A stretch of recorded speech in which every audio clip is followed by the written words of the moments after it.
बाबु, राम्रोसँग जानु, मन लगाएर पढ्नु।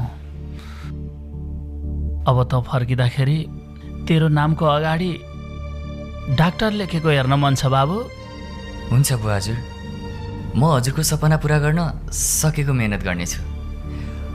हजुरको सपनालाई त्यत्तिकै खेर जान दिने छैन।